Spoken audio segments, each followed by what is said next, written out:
Welcome to a B-Roll Brothers podcast. This is the Top 5! Top 5, year in review! Brought to you by the Alamo Drafthouse. The Alamo Drafthouse does not support the ABC DVD podcast in any form, but... Please give us stuff. Please give us stuff.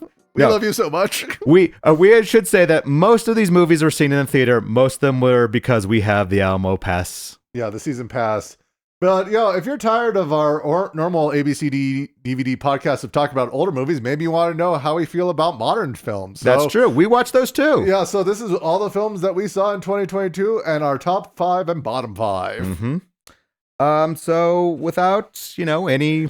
Yeah, I mean, it's like starring you and me, directed by no one. This is off the cuff. Off the cuff. But no, we saw over 30 films this year. Yeah. In either mostly in theater, There's a few in streaming. Some catching up, yeah. But these are all 2022. These are all, so we will mention our favorites and our least favorites of the year. Yeah, and if there's time, just things maybe you should watch. Yes. So starting with the top 5. Top 5. My number 5 was Everything Everywhere All at Once. Yeah, that was my number 2. Okay. Yeah. So This was kind of an indie film that kind of broke into the mainstream. Well, and it's from Studio A24, which we always kind of raise our eyebrows at when that logo pops on the screen, because it's either something zany and very interesting, very rarely, or it's something so pedantic and like some weird horror that you're supposed to like, but I just don't. Right. It's starring Michelle Yeoh, Jamie Lee Curtis, and I'm going to say Hee Kwan. Short Round? Yes, which is Short Round. Yeah. His reintroduction into modern... into acting again after like... God, it was like 20, 30 years between. 40. I mean, if you're thinking Last Crusade was 80s and Goonies was 90s, I guess, yeah. Yeah. So it's been a while, and he just came back, and this was a great return for him, and this is a great movie. It is. That's why it's made my number 2. It's kind of what, with all the Marvel doing these multiverse stuffs, this is the one that actually made me enjoy a multiverse story. Yeah, and I don't want to go into too much detail in a lot of these movies, because we don't want to spoil it, because it's within a year.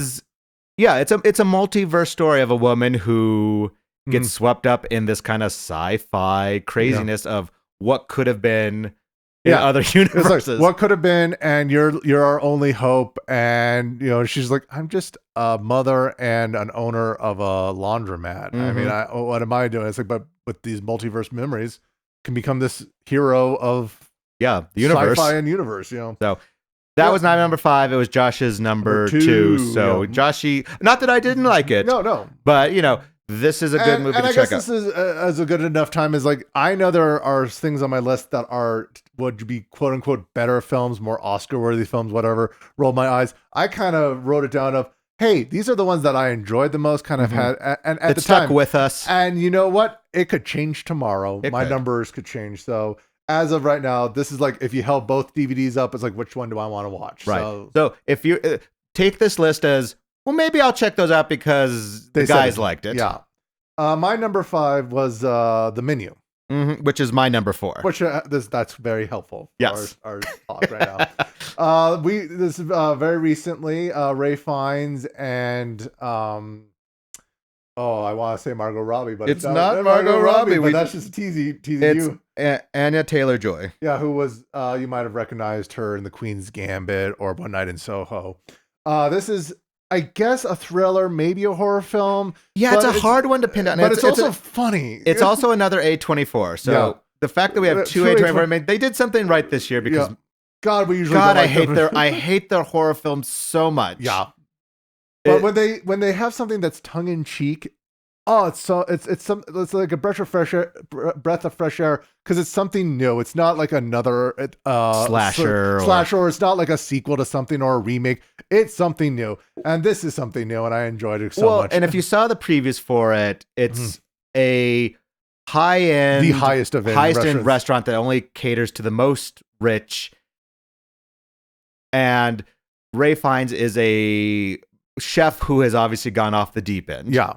I won't go into more detail, but the preview made it look like it was funny, and I was actually excited that it was funny. I thought I was going to go in there like, I'm going to laugh at how absurd this is, but they did it on purpose. Yeah, no, it wasn't me making my own jokes. You enjoy the story. You can read into it. You don't have to read into it. It is just a good tense film, but you're just like, yeah, I'm rooting for this to go the way it is. Yeah. So, yeah. But it's not too gory. Nope. It's not too scary. So if you're a person out there who doesn't like horror films, this is on the lighter side. This probably you could get through. Yeah, I mean, there's like a few fight sequences, but it's not like, oh my god, they're gouging that guy's eye out. It's like, oh no, they got a cut on their hand or something. Yeah. It's manageable. It is very manageable. Yeah. And so that one, if you're looking for something a little more edgy and scary, that would be on ours.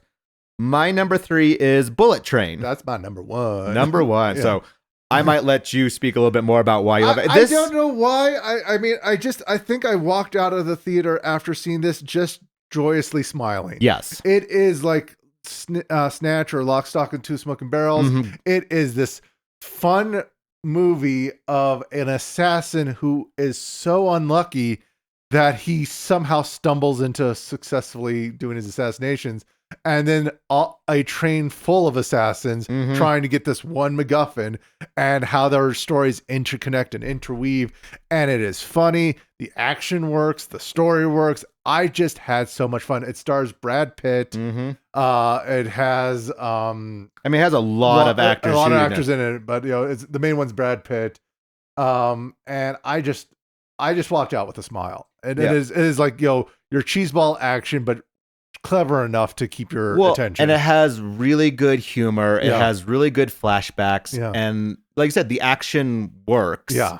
And, it's not like Mr. and Mrs. Smith Brad Pitt action. It's like, no.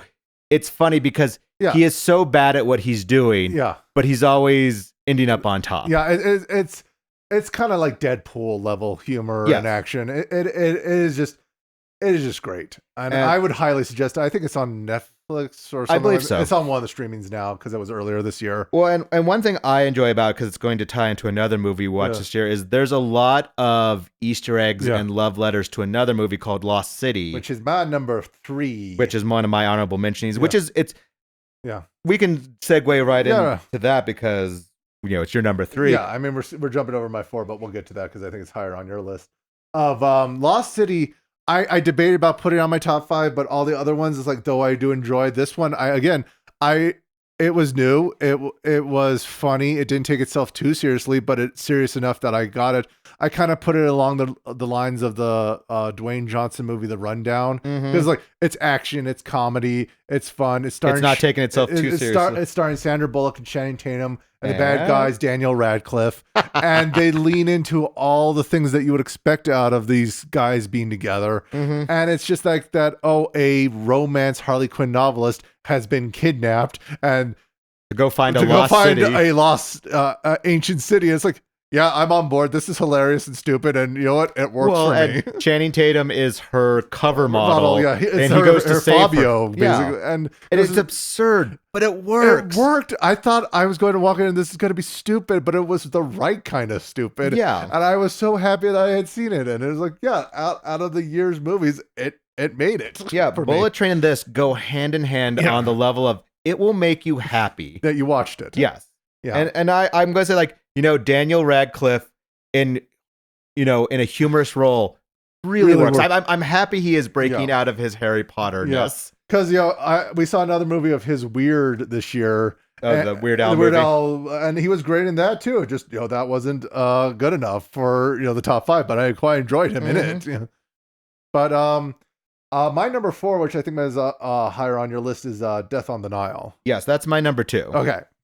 Death on the Nile is the sequel to Kenneth Branagh's Murder on the Orient Express. Yes, which is Poirot. Hercule Poirot. And I have Agatha Christie. Yeah, you are a bigger fan of the Agatha Christie movies. And books. The books more, but yeah. But I said this.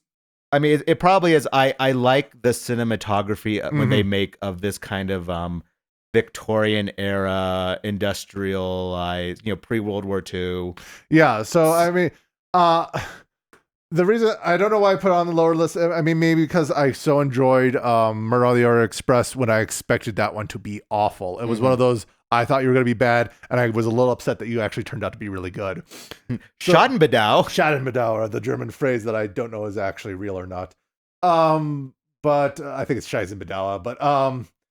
But this one is also very beautiful, very well done. Is mostly true to the book. And what they do change, I actually appreciated that they changed. They can bring they combined a few characters, they changed things, they updated it to add some little levels. There were some things where I went, well, that's not true because he wasn't in that war. He was a refugee. You know what? It works. I don't care. No. You know, but well, it's a second example of Kenneth Branagh taking a very large star-studded cast. Yes. And giving everyone enough screen time where they're not stepping on each other's toes or they're not trying to outshine each other. Yeah. Because this has Gal Gadot, Annette Bening, Russell Brand. Yeah. You know, to just name a few.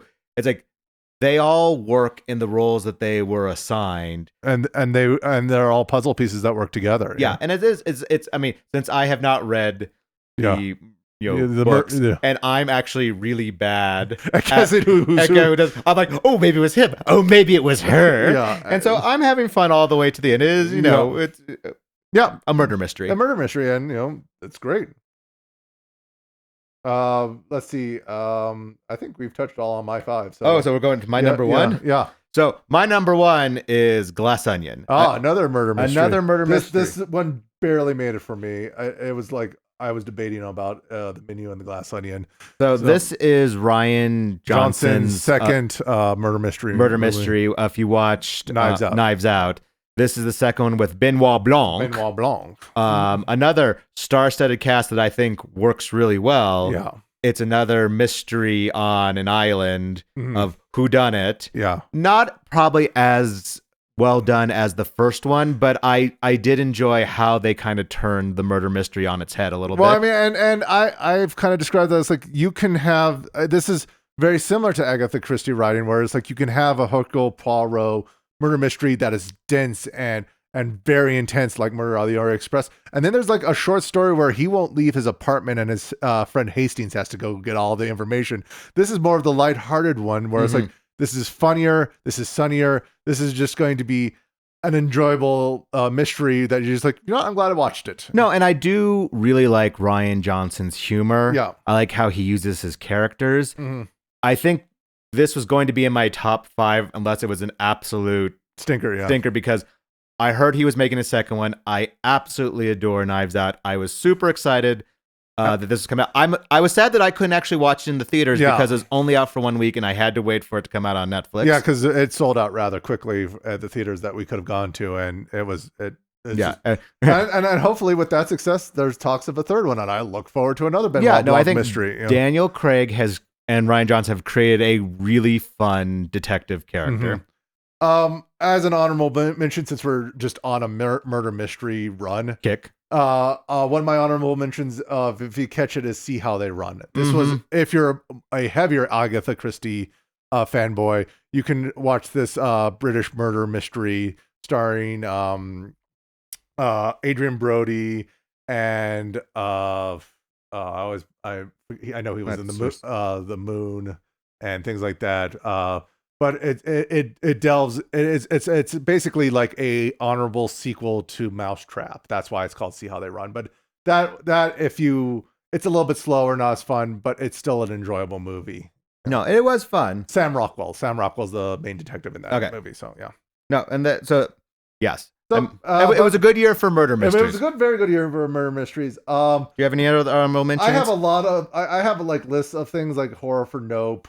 That was fun. Nope was good. Nope was done by Jordan Peele, which so this is his third. I put it in the middle of his 3. Yeah, no, I mean because he also did Get Out, and Us. And I'd say Us is the third. Yeah, Us is the third one. I don't like. No, Us is probably the weakest, only because that delves into. They're all kind of what I would call a Twilight Zone episode. Us is the one that kind of gets like where you get to know like that just raises too many questions and my suspenders of disbelief just shoot off. Yeah. This one is more sci-fi, and I don't want to get into it because it doesn't have like a huge reveal, but it is a fun, different thing. But as we have learned with our other podcasts and stuff, it's not the ones that we like that are the most fun to talk about. It's the ones that we don't like. Oh, This year also had some stinkers that we went to. And I guess I'll start with my now the bottom five. And so like bottom five. So going to one is our worst. So one is you should not don't watch this. So my number 5 is The King's Man, which is my number 4. Okay, this is the prequel to the 2 movies of The Kingsman and The Kingsman: The Golden Circle, and it's again starring Ray Fiennes. It wasn't atrociously bad, but I've only enjoyed the first movie of The Kingsman, which I thought was going to be bad, and then turned out to be this fun kind of James Bond, over the top action, and did very well. The second one was not that great. Rehashed. So I thought, hey, maybe a prequel would be great. But the problem with most prequels is they don't want to follow the rules that they've established. And this kind of tongue-in-cheek history of pre-World War One just didn't work for me. Well, it is. It's that thing of like, we want to be cute, but it's like, but that doesn't work, like you said, with the rules you've already established in 2 other movies. And also, this had the feeling of, this was a movie that we made, but we can't sell it the way it is. Let's just slap the Kingsman name on it and film a few extra scenes to try to glue it together. And like, there's things where it has to happen because that was the story in the first movie. And it's like, this should have happened in the first 10 minutes, and it doesn't happen until an hour. Yeah, no, this film... and because of that, the story drags. Yeah, I was going to say, it does the cardinal sin of like, it has action, and yet it's still so very boring. Yeah, so that's my number 5. What was yours? My number 5 was Elvis. That was an honorable mention for me. That almost made it, And this is Baz Luhrmann's Elvis. Baz Luhrmann, I know for a lot of people, are hit and miss, and he is more miss than hit for me because...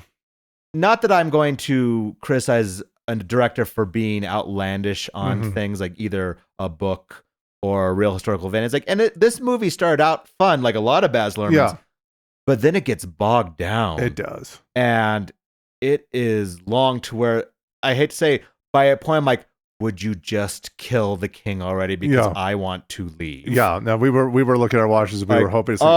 He hasn't. Oh, he's just getting to Vegas now. Oh my God, it's gonna be so much longer before he dies. Yeah, and it's starring Tom Hanks, and you think like a Tom Hanks movie that should be fun, and Baz Luhrmann could be visually interesting with like Moulin Rouge or Style, or even Strictly Ballroom or his Romeo and Juliet. But it's like, it's only in like the first 30 minutes where you see the Baz Luhrmann-ness of it. Yeah. And then it's just like Baz Luhrmann doing a really bad biopic. Yeah, it's like you see like that John C. Reilly, Dewey Cox fake biopics. Like that's what it I could just like. watch that. And you're just like, oh, I mean, I know Elvis has a very interesting story, but it's like, this is not. This was not interesting at all. It. Yeah. So yeah. My number 4 is there were a lot of superhero movies this year. We didn't talk about most of them because they kind of fell into middling, but this fell to one the bottom for me, which is Black Adam. Dwayne Johnson trying to get into the DC universe, which I don't know why anyone wants to join that stinker. But this was just bad. I mean, I could find some enjoyment in some hero movies, but this one is like, I don't care about any of the characters. There's no peril whatsoever with this hero or anti-hero. There's no cleverness with this anti-hero. Nope. And they, again, if they're gonna build a universe, do not mention the one that this is based off of and say there's no one else. Shazam doesn't show up in this thing. And I'm gonna get out my soapbox. All this my good friends will know, because this is my rant, is like, I am not impressed by DC, which is sad, because DC probably has the stronger cast of characters that if you were to go back in time to, let's say, 2007, before the MCU started, and we're kind of like in the beginnings of the Nolan Batman, I would have said that I was a DC fanboy because of all the DC animated universe and all the old movies that I didn't know much about Marvel. And now it's like they're just failing. They had everything going for them, and they've done nothing with it. And this is the problem with DC movies, is they are so gung-ho to catch up to Marvel. Yeah. that they just cut corners. They introduce characters that have never been introduced and make you feel like, oh, you should know who these are. And then they die or rush. something. Yeah, they rush everything. And they're also stuck with the Snyderverse, as it were. It's like and his style of let's do slow motion. There's a lot of slow motion. There's a lot of fade out colors, which if you like Snyder, that's great. But these are people mimicking Snyder, which I do not like. And I think that's where Marvel does better, is they let their directors, for better or worse right now, do their own thing. Yeah. And whether that works is to be seen, but at least all the movies have a different flavor, whereas all these movies start to run together as a big, long line of brown. Yeah, a lot of stinkers. So.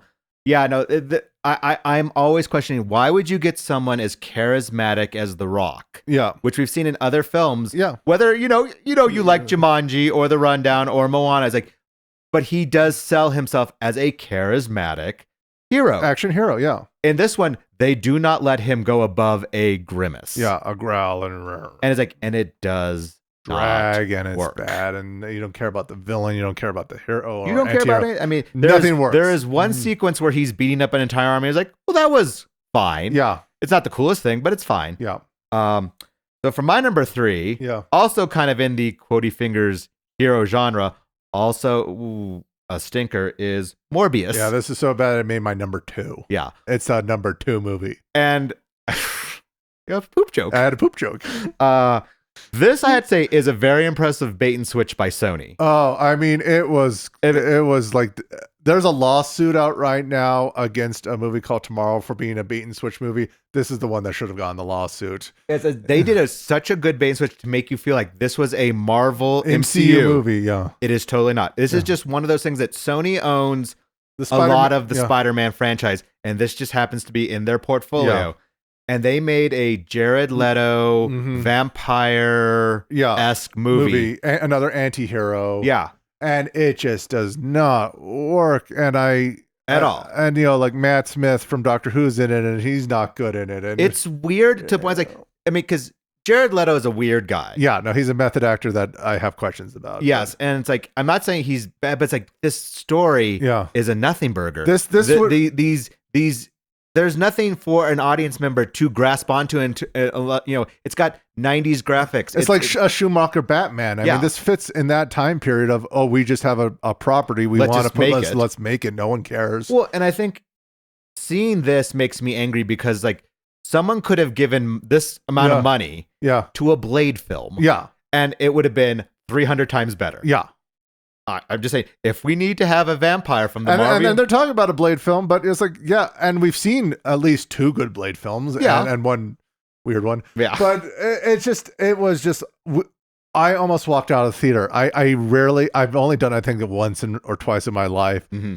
I almost wanted to leave this one. Yeah, this one is bad. I mean, but it's only my third. There are still, in my view, 2 worse movies. Yeah, I'll jump my third because I know that's your number one. So I'll do my number 1, which I think is your next one, of Moonfall. The reason I think Moonfall was higher is because we have talked about how bad it is. It's almost gotten funny. Because it is awful. I mean, so you would watch the trailer and say, of course it's an awful film. It's clearly an awful film. It is. Moonfall is done by that director who does all the destruction movies like Day After Tomorrow. It's Roland Emmerich. Mm-hmm. And you would see this and say, oh, that's got to be bad. Well, we knew that going in and thought, oh, maybe this will be bad and funny. No, this is just bad. And it's bad on an insultingly level that I says, like, even if I'm trying to put my suspenders of disbelief of this is your thing, that doesn't exist. Even the size of things don't exist. And at some point, because if we start with, like, let's go with Independence Day. Yeah. It's like, well, that was fun. You know, it's aliens attack. And then it's like, then you get to, like, The Day After Tomorrow. You're like, well, could things freeze that much? No, probably not. But it's like, okay, we get to see, New York City frozen. And then you get to, the next disaster movie. Like, we're in 2012. It's like, the neutrinos have mutated. It's like, wait, what? That's a basis of scientific fact. And in this one, it's like the moon is going to crash into it. Like, wait, why? And it's like, and the moon's not actually a moon. It's a neutron star. Wait, what? Wait, what? The neutron. smallest I'm going to spoil this for you. Yeah, I don't care. I don't want you to see this movie. I am saving you from it. Aliens have created the moon with a neutrino star in the middle because they want to take us over. It's like, Wait, what? what? It's actually dumber than that. You forgot how the movie was, but Oh yeah. it's like, oh my god, and it's like, and it's gonna come crash down on Earth. It's like if there was a star in the moon, which even the smallest one is the size of the moon, not smaller in the core of it. Yeah. Our planet wouldn't exist. Well, beyond that, it's like the moon is crashing and it's throwing things around, and Yeah. it's like even the disaster parts, I'm like, I can't enjoy it because it's just so stupid and not well made, and you're just like, and there's characters lines of like the moon is helping us now. And there's like parts of like where it's like, oh, the moon's about to come over the horizon. It's like, I'm expecting it to have evil eyes and growl at me. Well, I mean, yeah, if anyone ever played Zelda's Majora's Mask, yeah, it's like you do expect there to almost be like a face of the moon going, ha ha ha. Yeah, and it's just like, and all the characters like, I don't care about your relationships. I don't care about your character development. There's nothing here that you could even like get drunk to and enjoy. Yeah, and it's like, and of course, this was advertised as a bad movie, but it was worse. My expectations were low, and it even found to go below that. Yeah. So yeah, that's my number one worst movie of the year. And I found one worse. Yeah, it's my number 3. It's my number 1, and that is Amsterdam. And I think the reason why I put this as number 1, because I was all ready to put Moonfall as number 1. Yeah. Is because this did something more, like it made me angry. That's true. I mean, this has the potential to be a actual Oscar bait good movie, and it's not. It's not. And whereas Moonfall, you know, did itself to be a stupid movie, and it was a stupid movie, and so it's like, oh, I can at least chuckle. We now have lines that we can at least laugh at. Yeah. Amsterdam did itself to be a serious film that could have had starring Christian Bale and actually Margot Robbie and Mr. Washington, I believe. But yeah, it is this post World War I story about 2 veterans and the nurse that helped them, and how their friendship and their lives in America are working. And you think, oh, and there's this conspiracy with well, and it's a real life historical event of fascists trying to figure out how they could overthrow the U.S. government, you know, something that totally hasn't happened again. But like I know the history, because I like history, and I'm not saying that this is the most exciting conspiracy in history, but it could have been done. Well, yeah, they did so much better. It wasn't focused on, and it's like you're going, why? Well, am I watching this? It does that thing that a lot of, I'd say, you know, early directors in college do. It's like you make your characters change. So quickly, you're like, wait, why did that character do that in that scene, but then completely change in that scene? Yeah. And then it builds itself like, oh, it's kind of funny. I'm like, it's not really. Yeah, the jokes don't work. And there's a mystery, but there really isn't. Yeah. And it's like, and you do have really good characters. You have Robert De Niro in this. You know, you have Mike Myers. You have the guy. You have Chris Rock. You have Michael Shannon. You have Taylor Swift. You have Timothy Olyphant. You have a lot of star power, and yet you versus, you know, what we're saying with the murder mysteries, like you didn't use any of these people correctly. You quite was like, wait, why were they in this, and what did they do, and what did they add, and it's like nothing. And I guess this is the insult of potential kind of thing. It's more upsetting that you could have been a great movie with all the story idea, this time period, and these actors, and you squandered it. Well, it's like it does all the cards. It's boring. Yeah, it's useless. And like I said, the reason it made my number 1 is like I am angry that my time was wasted because I was like, oh, this could have been fun, and it was not fun. It was not fun, and it was bad. And I am angry because even though it was a Quotey Fingers free movie, it's like I want my money back. Yeah, I want my time back. So yeah, that's ours. Do you have any honorable mentions of anything else in the middle? I mean, we saw the MCU stuff, and they were fine. And the problem with, you know, if we really want to just tap real quickly, because I'm sure people is Phase 4 is not bad. It's not good. It is not good either. It is a lot of like, you know, and to bad. I mean, like the Eternals. I know was the year before. Was the year before that was the worst. But it's like Doctor Strange and Black Panther and Thor. They are good movies, but are they great movies? I left more going, eh. You know, it's like I know it's like compared to like, oh well, maybe you'd like Black Panther more. Maybe you like you know, but it's like, but if you're putting up against the rest of the MCU, it's like it's not great. I also saw The Outfit last night. That's a fun, slow drama if you want that, but it's just middling. These are all just kind of middling. I mean, and Maverick 2 was fun. Maverick 2, sorry, Top Gun 2 Maverick. Was fun. I mean, That is more. That would be an honorable mention of things like you should actually check that out because that was actually a lot more fun. It is what I'll call a meat and potatoes movie. Yeah, it is nothing more nor less than what you think it is, but it does fill your time nicely. Bob's Burgers was another one we saw. I like Bob's Burger. I mean, this is just a long episode of it. Yeah. So. I mean, for parents. Yeah. There was not a lot of good. Oh God, yeah. The honorable mentions of bad of like Strange Worlds and Turning Red, or like a Pixar and a Disney that I were both, and Lightyear as well. 2 Pixars and a Disney that I thought could have been something, and they all were uninspired or just like I don't care. Yeah. I mean, and we also watched Puss in Boots just a few days ago. I was like, and this like none of them are like outright bad. It's not like we're like, oh my God, but it's like, but they're all like, well, but they're not great either. Yeah. It's like, I mean, the kids might like it, but as a parent watching, it's like you're like, oh boy. Yeah. And then on the bad, just to save you time, don't watch the Batman. That's 3 hours and it's dark and you can't see anything. I mean, I have to give it as like I like the idea of a 7 universe that stars the Batman. They just didn't do it. I know, but it is like you said, like it's like I like the idea of like a 7 killer with the Batman going after. It's like, and maybe they'll get there. But yeah, that's pretty much. I mean, there are other movies, but we don't want to make a whole list. But it's like, take what we say with grains of salt. Maybe, check some things out. Yeah, maybe save your time. Maybe you caught them this year. Maybe you didn't. You're going, hey, what should I? What are the new movies that I missed this year? That I should check out, and hopefully this helps you. Yeah. And Happy New Year and all that. And here's to 2023 of great movies. Hopefully. All right. Bye.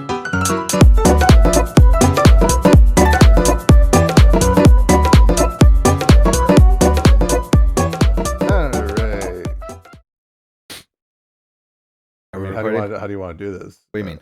Should I just say, welcome to a B-Roll Brothers podcast? Okay, you want to do it? I can do it. You can do it because I'm happy to say, welcome to a B-Roll Brothers podcast, and then you can just jump in. I can do it.